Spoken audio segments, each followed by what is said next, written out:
దేవుని ఘనమైన నామమునకు స్తోత్రములు.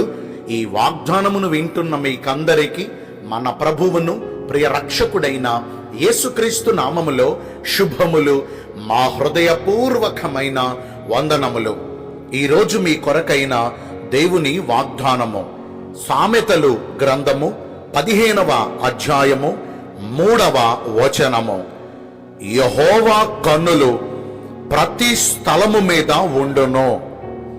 మంచి దేవుడైన యేసయ్య ఈ మంచి వాగ్దానమును నేడు మనందరి జీవితములలో నెరవేర్చునుగాక. ఆమేన్. ఈ వాగ్దానాన్ని మనము పరిశీలిస్తే, మన దేవుడైన యెహోవా చూచుచున్న న్యాయాధిపతి. ఆయన కన్నులు ప్రతి స్థలము మీద ఉంటాయి. ఆయన కన్నులు ప్రతి వానిని లక్ష్య పెడుతూ ఉంటాయి.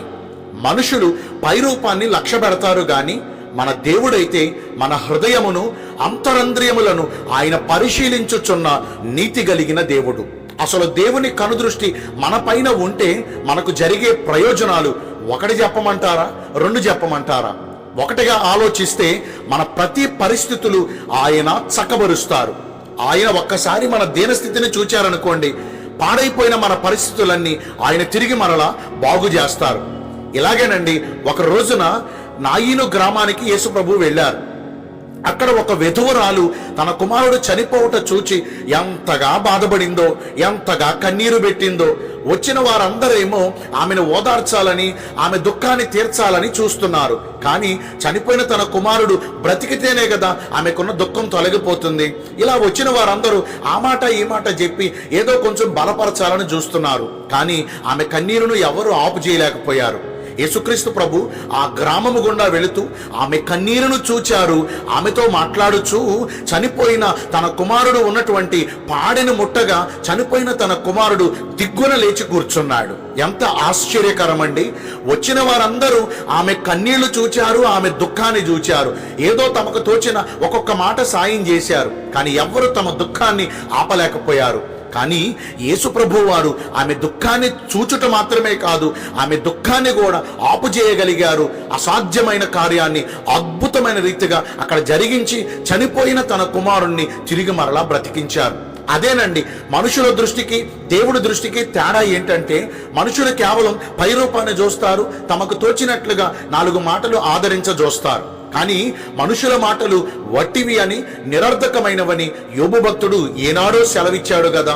కానీ దేవుడు చూచుట వల్ల అసాధ్యమైన కార్యాలు కూడా మన జీవితాల్లో సాధ్యపరచబడతాయి. ఎడారిలో తన బిడ్డను వింటి వేతాంత దూరము విసిరివేసి ఆ బిడ్డ కన్నీరును చూచి హాగరు ఏడుస్తుంది. హాగరు కన్నీటిని చూచి ఇష్మాయేలు ఏడుస్తున్నాడు. వీరిద్దరి ఏడుపును అబ్రహాము చూడలేదు, ఎవ్వరూ చూడలేదు. కానీ చూచుచున్న న్యాయాధిపతి అయిన దేవుడు హాగరు కన్నీటిని చూచాడు. ఆమె అన్యురాలైనప్పటికీ ఆమె యొద్దకు దేవుని దూతను పంపి ఆమె కన్నీటిని తుడిచివేసి ఆమెను బహుగా ఆశీర్వదించారు. ఆమెను మాత్రమే కాదు, ఇష్మాయేలును కూడా బహుగా ఆశీర్వదించి నీ కుమారుని గర్భములో నుండి రాజులు పుట్టుకొస్తారు అన్నారు. ఇప్పుడు చూడండి, ఎప్పుడో కొన్ని వేల సంవత్సరాల క్రితం దేవుడిచ్చిన ఆశీర్వచనం ఇప్పటికీ మెసొపొతేమియా ప్రాంతమంతా, అరేబియా ప్రాంతమంతా ఇలా వర్ధిల్లింది అంటే అది దేవుడు ఆ రోజున హాగరుకు తన కుమారుడైన ఇష్మాయేలుకు ఇచ్చిన ఆశీర్వాదమే. అంటే దేవుని కనుదృష్టి మనపై ఉంటే అసాధ్యమైన కార్యాలు సాధ్యపరచడం మాత్రమే కాదు, పాడైన మన పరిస్థితులు బాగు చేయటం మాత్రమే కాదు, గాని మన దుఃఖమును తొలగించి ఆయన మనలను ఆశీర్వదిస్తారు. దేవుడైన యెహోవా కనుదృష్టి ఇంకా మిగిలిన ఈ దినములన్నీ కూడా ఆయన కనుదృష్టి మన మీద, మన కుటుంబాల మీద, మనకు కలిగిన సమస్తము మీద ఆయన కనుదృష్టి ఉండునుగాక. దేవుడు మనలను లక్ష్యపెట్టునుగాక.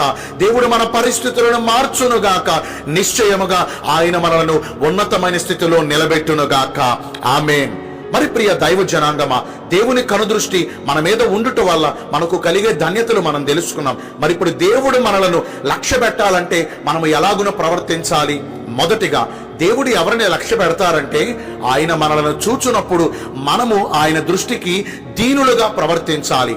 యెహోవా దీనులను లక్ష్యబెట్టును. ఆయన మహోన్నతుడే, ఆయన గొప్ప దేవుడే. ఆయనను ఈ భూమిపైన మనము ఆయన దృష్టికి దీనులుగా ప్రవర్తించటం వల్ల ఆయన మనలను లక్ష్య పెడతారు. ఆయన కనుదృష్టి మన మీద ఉంటుంది.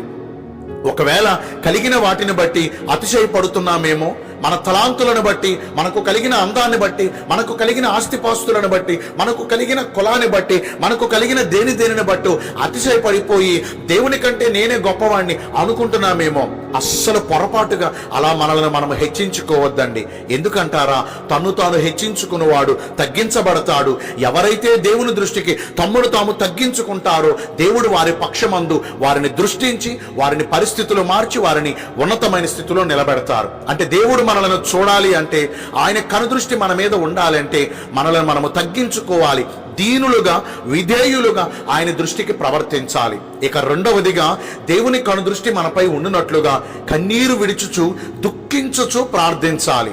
ఇశ్రాయేలీయులు వేదనతో కూడి నిట్టూర్పులు విడుస్తూ తమ దేవుడైన యెహోవాకు ప్రార్థన చేయగా, వారి మూలుగును ఆలకించిన దేవుడు, వారి కన్నీటిని చూచిన దేవుడు వారి యొద్దకు దిగి వచ్చాడు. వారికి వాగ్దానం ఇచ్చి వాగ్దాన భూమికి నడిపించారు. ఈ రోజున దేవుని ఎదుటకు వచ్చిన మనము కన్నీరు విడుచుచు ప్రార్థన చేయగలుగుచున్నామా? మన కన్నీటిని చూచిన దేవుడు మనకు ప్రతిఫలమునిస్తారు. ఆయన కనుదృష్టి మన మీద ఉంటుంది. మరి ఇంతవరకు ఈ వాగ్దానాన్ని ఆలకించిన ప్రియ దైవ జనాంగమా, దేవుడి దృష్టికి దీనులుగా ప్రవర్తిద్దాం. దేవుని ఎదుట కన్నీరు విడుచుచు ప్రార్థన చేద్దాం. దేవుని కన్నులు మనందరి మీద ఉండునుగాక. దేవుడు ఈ కొద్ది మాటలు మనందరి వినికిడిలో దీవించునుగాక. ఆమేన్. నేను మీ అందరి కొరకు వచ్చిన ప్రార్థన చేస్తానండి. పరిశుద్ధుడ, ప్రేమ కలిగిన యేసురాజా, నీ కృపగల ఘనమైన నామమును బట్టి నిండు మనసుతో కోట్ల కొలదిగా మీకు మా కృతజ్ఞత స్తుతులు స్తోత్రములు వందనాలు చెల్లిస్తున్నాం. మీ కనుదృష్టి ఎల్లప్పుడూ మా మీద ఉండును అని ఈరోజు వాగ్దానము ద్వారా సెలవిచ్చారు. మీ కనుదృష్టి మాపై ఉండాలంటే మేము ఎలాగున ప్రవర్తించాలో కూడా మీరు మాకు సెలవిచ్చారు. అట్టి ప్రకారము నడుచుకుని ఈ వాగ్దాన ఫలమును పొందుకునే కృప నేడు మాకందరికీ దయచేయండి. ఈ రోజున ఎందరైతే పుట్టినరోజులను, వివాహ దినములను, ఇతరమైన శుభకార్యములను జరిగించుకుంటున్నారో వారందరికీ మెండైన దీవెనలు కుమ్మరించమని, మీ రాకడ కొరకు మమ్మను సిద్ధపరచమని యేసుక్రీస్తు ప్రశస్త నామమున ప్రార్థించి వేడుకొనుచున్నాను మా ప్రియ పరలోకపు తండ్రి. Amen. May God bless you all. Thank you.